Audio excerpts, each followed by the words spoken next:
Welcome to our fantastic discussion on the philosophy of Albert Camus.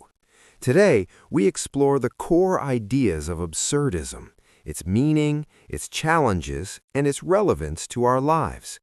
Please stay with us throughout this philosophical journey.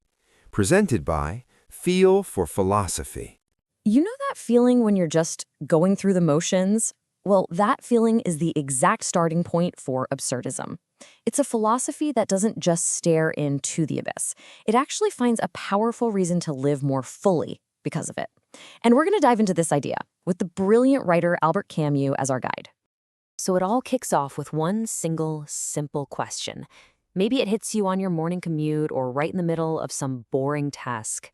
It's that sudden crack in the daily rhythm, that moment of exhaustion where you just stop and ask, why? For Camus, that jolt, that moment of awareness, is the first whisper of the absurd. For most of our lives, let's be honest, we're kind of on autopilot. Camus put it perfectly. We get into the habit of living long before we get into the habit of thinking. So let's see what that actually looks like. Okay, so the day starts. The alarm goes off. You get on the train, you have your coffee. It's all so familiar, right? Just a series of gestures that carries us from one moment to the next, and we're often not even thinking about it. Then you're at work, plugging away for a few hours, then a break for lunch. Each action is linked to the next, and it forms this chain that's so rhythmic, so familiar, that we barely even notice we're caught in it. The afternoon is pretty much a carbon copy of the morning. Commute home, another meal, sleep, and the whole cycle just repeats. Monday, Tuesday, Wednesday. The path is easy to follow. But then, all of a sudden, the stage set collapses. And there it is, that one little word. Why? Why this life? Why this routine? This question, it's the definitive awakening. It just snaps that mechanical chain and shoves our consciousness right to the surface. And that, right there, is the doorway to the absurd.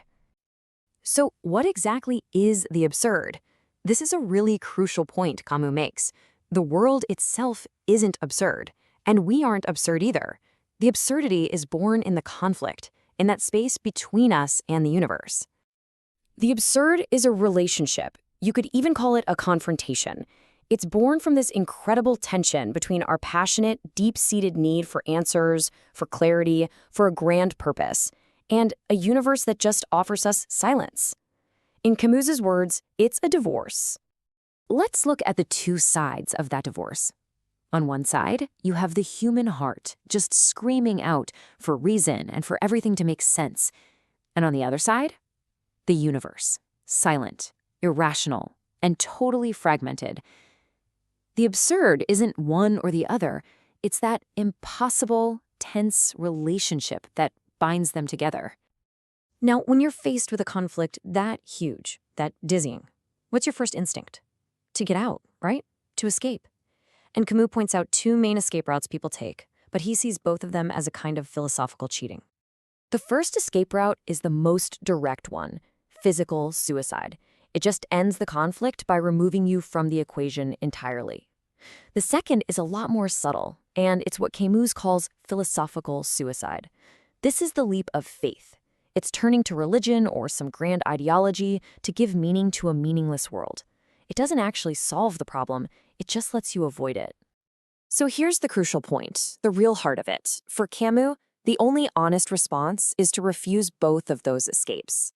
The real integrity, the true courage, is in staying right on that dizzying crest, living with the contradiction, keeping the absurd alive, and refusing to give in to false hope or to total despair. Okay, so if we don't give up and we don't take a leap of faith, what's left?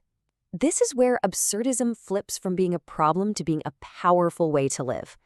By accepting the absurd, Camus says we gain three incredible things: our revolt, our freedom, and our passion. First up, there's revolt. Now, this isn't a political uprising. It's a constant internal state of rebellion. It's the spirit of looking your fate square in the eye every single day and just saying no. By constantly acknowledging that conflict, by refusing to just resign yourself to it, that's how you give your life its value. Second, we find freedom. When you accept that there's no grand plan, no eternal reward or punishment waiting for you, you are suddenly completely free. You're released from the weight of tomorrow and the chains of what you should do. Your freedom is entirely in the present moment. And third, we discover passion. If no one experience is inherently more meaningful than any other, then the goal totally shifts. It stops being about finding the best way to live and starts being about living the most. It's about collecting experiences, draining every last drop from every moment, and living with this amazing intensity that comes from knowing this is all there is. To really bring this all home, Camus turns to a character from Greek mythology, a man whose fate seems like the very definition of a meaningless existence. This is the ultimate absurd hero, Sisyphus. So, Sisyphus was punished by the gods. His eternal task? It's completely pointless. He achieves nothing. His work is hopeless. I mean, he is the perfect symbol for the absurd human condition. And yet, after describing this absolute nightmare of a punishment, Camus ends his essay with this one single astonishing sentence. How could Sisyphus possibly be happy? His happiness, it comes from his consciousness. See, Sisyphus isn't fooling himself. He knows the full, wretched extent of his pointless fate. But in that moment when he walks back down the mountain to get the rock again, he's clear-headed, he's aware, and in that awareness, he's free.